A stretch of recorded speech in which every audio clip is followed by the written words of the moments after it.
د لوی سپېڅلي څښتن تعالی په سپېڅلي نامه ټولو کتونکو اوریدونکو ته چې اوس به څوک موږ په ژوندۍ بڼه ګوري او که څوک بیا موږ وروسته ګوري هغه ټولو ته ډېر سلامونه او درناوی. الله دې وکړي چې ټول سره روغ جوړ او خوشحاله یاستئ. ملګرو نن خو ما عنوان کې د رسنیو په اړه یو څه هلته لیکلي دي چې په هغې موضوع به لنډې خبرې کوم خو د هغې نه دمخه مخکې یو څه دمخه جو بایډن خبرې کولې لکه په ژوندۍ بڼه هغې خبرې کولې بیا یو څه ما په پښتو ته وژباړل خو ډېر لږ مې وژباړل ځکه ما نه خبرې هم څه تېرې شوې ځکه دا پروګرام موږ له ناوخته وکړو خو هغې کې هغې یو څو خبرې وکړې د هغې باره کې تاسو سره خپل نظر شریکوم چې هغې کې د هغې یوه خبره چې هغې وکړه وایي چې افغانستان چې دی د نړۍ د وخت د قدرتونو ادیره ده او یا د امپراتورونو یا د امپراتورو ادیره ده د وخت. دا خبره وکړه بیا د هغې سره پورې اضافه کړه چې موږ د 100 کالو نه په افغانستان کې موجود یاستو موږ ډېر کوشش وکړو خو ځینې شیان د وسه وځي نو موږ د پردي په جګړه کې کورنۍ جګړه کې د پردي هیواد په کورنۍ جګړه کې نور موږ خپل مصارف یا کوم مصرف چې کېږي هغه نشو کولی او نه خپل بچي هلته قربانولی شو. وایي دا د افغانانو خپل کار دی چې خپل هیواد څنګه جوړوي. موږ چې کوم مقصد دپاره راغلي وو هغه چې په هر رقم وو هغه خلاص شو او موږ به بیرته ځو. هغه ویله که په ما باندې په داخل کې کوم نیوکې کېږي وایي هغه صحیح نه دي. نو دا خو د هغې خپل نظر راغله افغانستان ته د 100 کلونو څخه دغلته وو او په اخره کې په داسې حالات کې لاړ چې بیرته زموږ هیواد نږدې و چې د کورني جنګ په اور کې اخته کړی وی خو دا د افغانانو کوشش و چې په دغه کورني جګړې نه ځان راوباسي او دغه یو پړاو چې و دا تر اوسه پورې ښه روان دی ځکه په سوله ییزه توګه باندې طالبانو ته حکومت یا دولت وسپارل شو. دا خو یو ښه دغه ځکه تېر ځل په کورني جګړو کې ډېر ویراني او ویجاړي وشوله ډېر افغانان کډوالۍ ته مجبور شولو ډېر پکې شهیدان شولو ډېرو پکې خپل د وجود یا د بدن آزاد لاسه ورکړل. نو په دې ځل باندې که سړی ورته وګوري ډېر زیات په سوله ییزه توګه په نسبت د تېر ځل دا د یو پړاو نه بل پړاو ته یا د یو حکومت نه بل ته سپارل دا په سوله ییزه توګه وشولو. مړي هم پکې ونه شولو هېوادوال یا زموږ افغانان کډوالۍ ته هم اړ نه شولو وطن هم لا تر اوسه پورې وران نه شو. دا چې وروسته نه پوهېږو چې څه به کېږي هغې نه یو الله سره هغه علم دی خو تر اوسه پورې لکه دغه ډېر زیات هغه بربادي چې وه چې دښمنانو غوښتل یا دښمن هېوادونو غوښتل چې په افغانستان کې وشي د هغې نه ښه دی تر اوسه پورې الله پاک افغانان وساتل. دویم خبره ما دا کوله چې هر هغه رسنۍ چې افغان ضد وي په هغې باید وتړلی شي او هغه خپرونو ته پرې نه خوستلی شي ځکه یو خو هغه په ولس کې اختلاف پیدا کوي بل هغه د افغان ضد یعنې د افغان د نوم یا د افغان د کلمې ضد دي بل د افغانستان ضد خپرونې بیا کولی چې د افغانستان نوم موږ ته قبول نه دی. نو دغه رقم خپرونې او دغه رقم رسنۍ چې دي دې باندې باید تل پابندي ولګول شي یا وتړلی شي. بل زه تاسو سره د یو انځور درښکاره کومه چې دا ما مخکې زه د پنجاب رسنۍ وم په هغې کې ما ولیدل چې د دوی نه ډېر زیات څنګه تاسو راول دا انځور وګورئ دا هغه کسانو چې د طالبانو د راتګ د مخه چې هغوی د دولت ونیسي دوی اسلام آباد ته تللي وو اوس په دې اخرو کې بیا هم لاړ. همدا هغه خرڅ شوي رهبران دي چې تر یو وخته پورې په افغانستان کې سکي د افغانستان هر څه استعمالوي مګر بیا ډېر په اسانۍ باندې خرڅېږي او استعمالیږي. نو دوی یو ځل بیا به برخه غواړي د پاکستان یا د پنجاب نه، نو دوی هلته تللي دي چې په دغه دولت کې دوی ته غټه برخه ورکړی شي یا غوره برخه ورته ورکړی شي، چې دې کې د مسعود دورونه دي، قانوني دی پکې، د هزارګانو د مشران پکې دي، تاسو به وینئ. نو دا ما کسان دي چې بس تلې د چوکو یا د کرسو یا د قدرت لپاره خپل قومونه لکه تاجک، ازبک دا یې خرڅ کړي دي، خو دوی خپل جیبونه ډک کړي دي. نو دغه څیرې دي دا همیشه صرف قدرت غواړي او خرڅ شوي څیرې دي او په هیوادوالو ته معلوم شوي څیرې دي. نو باید نور افغانان په دې باندې دوکه نه شي، دا څیرې باید وپېژني چې دا خپله د افغانستان څخه دوی ریښې نه لري. دوی همیشه د پردو په اوږو باندې په هیواد باندې غواړي حکومت وکړي. څنګه زه عکس لرې کوم ورونو، په دې دومره دغه کې زه د میرویس نیکه په اړه یو څه ویل غواړم، ځکه هغه داسې هغه اولنی رهبر و چې هغې خپله د افغانستان څخه پاڅون پیل کړو، هیڅ پردی لاس په هغې کې موجود نه و او هغې خپله داخل نه ټول افغانان په ځان باندې راجمع کړله او پاڅون یې وکړو او هغه وخت دا کوم ایران چې دی د دوی هغه کوم ولایتونه چې د افغانانو نیولي وو هغه یې ترېنه آزاد کړل او د یو افغانانو ته او پښتنو ته د خپلواک هېواد هغه دغه ور پرېښودله نظریه. نو بیا هم هغه و چې افغانانو پرله پسې په ایران باندې حکومت وکړو. هماغه دا بنیاد چې و دا اوله میرویس نیکه یې ایښودلی و او د خپلواکۍ په خوند باندې افغانان پوه شول چې خپلواکي یعنې څه. نو دا چې دی دا میرویس نیکه نه بغیر بیا د نورو رهبرانو کې دا کار نه و. احمدشاه بابا خو بیا لوی افغانستان هغه نقشه جوړه کړله، خو د میرویس نیکه چې و هغه وخت کې هغه حاکم پاڅون چې وکړو ډېر مشکل حالات هم و، ځکه چې د افغانستان ډېره برخه چې و هغه د ایران د دولت نیولې وه په هغه وخت کې، نو هغه یې ترېنه ازاده کړله. نو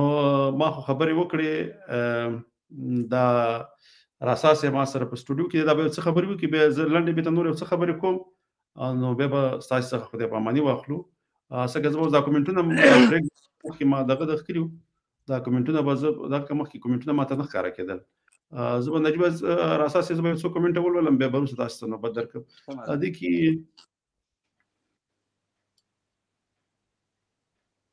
څنګه دې کې څه لیکلي یو کومنټ دی وایي د لطیف الله کاموال باید پوښتنه وشي چې چېرته او له چا سره دی. نو د دې نه خو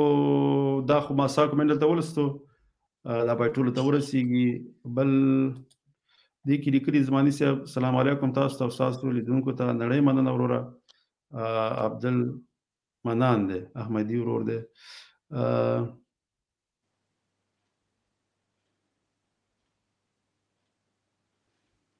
نو نور څه باید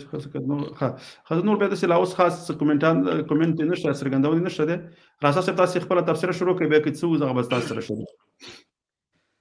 زماني صاحب تاسو ته سلامونه او ټولو هېوادوالو ته سلامونه. په دې پوهېږم چې ټول هېوادوال خفه دي او ټول پژمرده دي، ټول مایوسه دي، یو ګمبس حالت کې دي چې څه به پېښېږي څه به راځي. نو طبیعي خبره ده، نو زه هم نه غواړم چې داسې خبرې وکړم، چې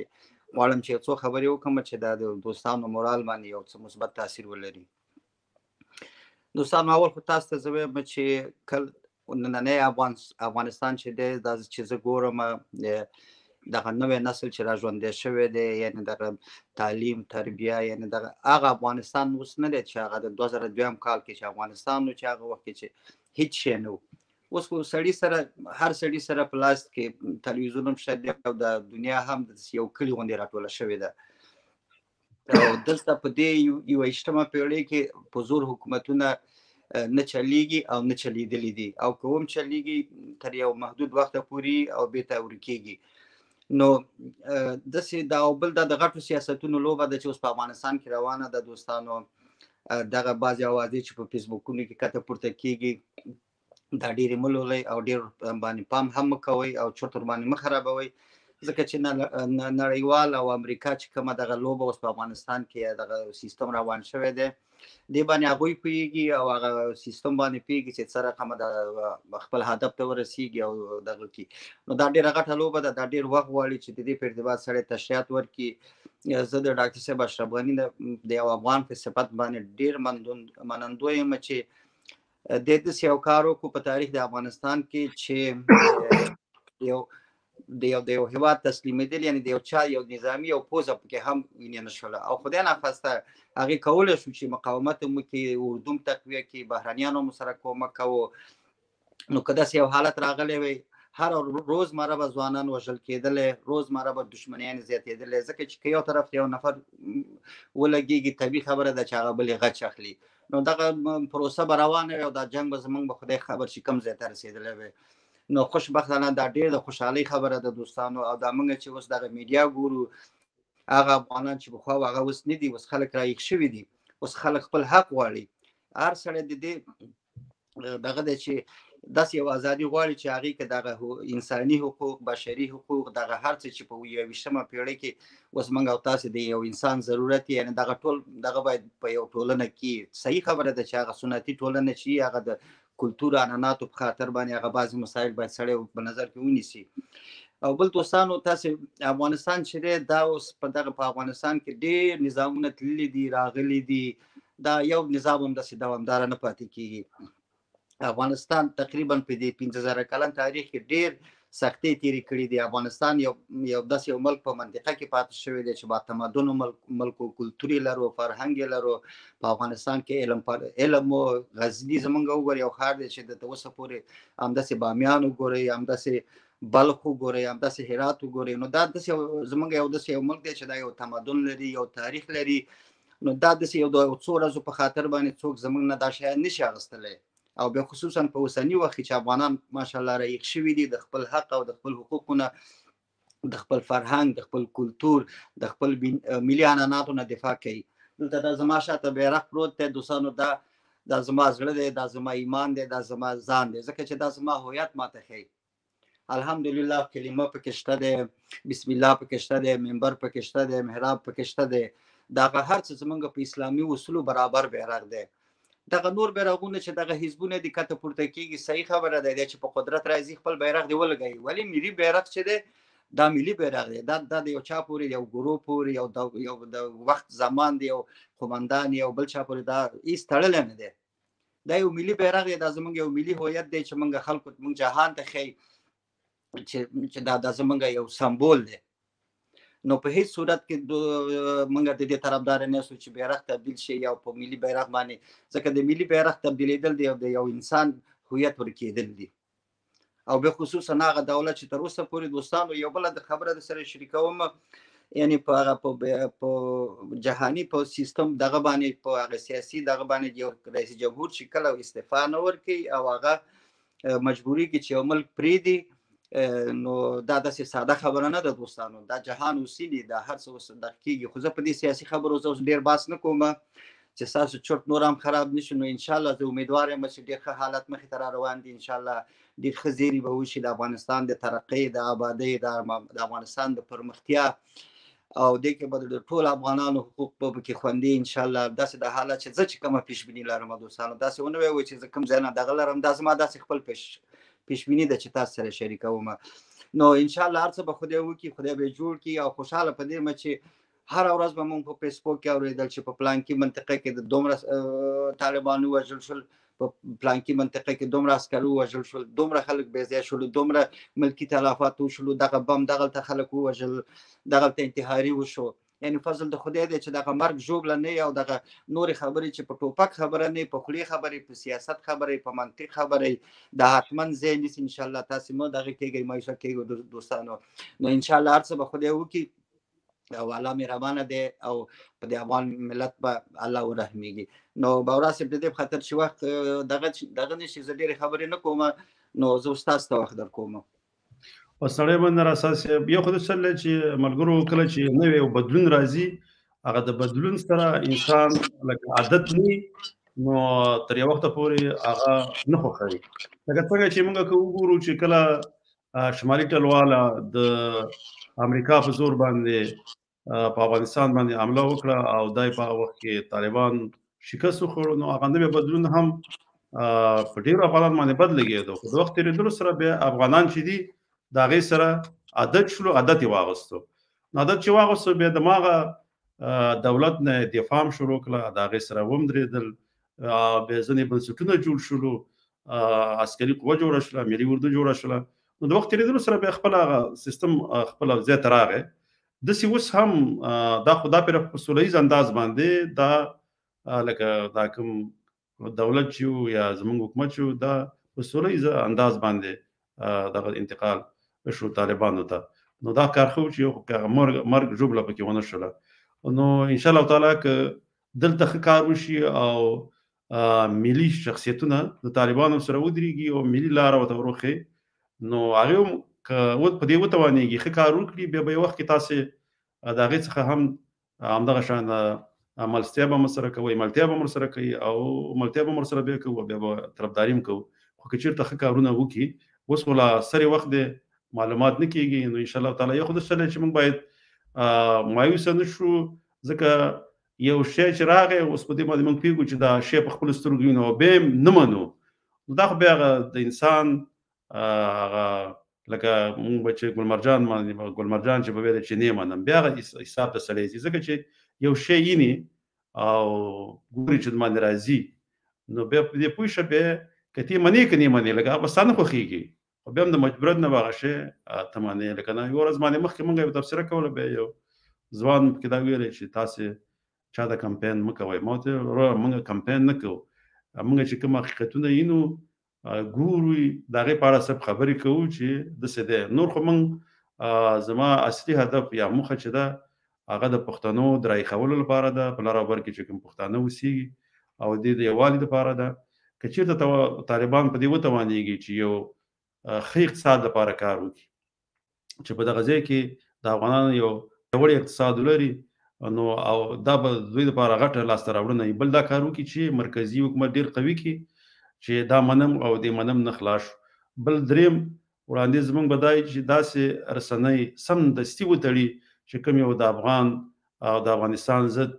فعالیتونه کوي او د هغې پر ضد باندې تبلیغات کوي، باید داسې رسنیو ته هېڅ اجازه ورنشي. په راتلونکي کې باید داسې ګوندونو ته هم اجازه ورنشي چې هغه د افغان ضد او د افغانستان ضد باندې. نو دغه رقم باندې که دا کار وکړي، نو انشاءالله تعالی په راتلونکي کې به یو پیاوړی افغانستان وګورو. خو موږ نه پوهېږو چې شاته کومه لوبه روانه ده، دا دې نه یو الله خبر دی. نو هغې ته خو لا اوسه پورې پوره معلومات نه کېږي، ځکه چې ځینې شیان داسې وو چې حتی په هغه څوک چې د دې لوبې هغه لوبېدونکي وو هغه هم ترې خبر نه وو، ځکه داسې معاملې ځینې وشولې چې هېڅ چا یقین نه کوو. نو خبرې به په همدې ځای باندې بس کړو. انشاءالله تعالی په راتلونکي کې به تاسو سره خپل معلومات او ځینې نورې تبصرې شریکوو. زه یو دوه خبرې کوم بورا صاحب، بس خبرې د نجیب راټولې کړم. ښه دوستانو، خبرې مې یو دوه درې خبرې مې دا دي چې زمونږ هغه مبارزه چې د پښتنو د یووالي په خاطر به دا به دوام لري. ډیورنډ موږ د پامه نه وباسو او نه به هم د پامه وځي. موږ اصلا ټول دغه سرحد باید ورک شي او د پی ټي ایم به موږ همیشه ملاتړ یستو، د پښتون ژغورنې غورځنګ، او همیشه به د دې نه ملاتړ کوو. انشاءالله زموږ مبارزه به هماغسې دوام لري. نورو بس وخت نه نیسم، تاسو ټولو ته ښه شپه دوستانو. او په لوی الله هم سپارم، خوشحاله ارامه او سوکاله ژوند لرئ. تر بیا د لوی الله جل جلاله په امان.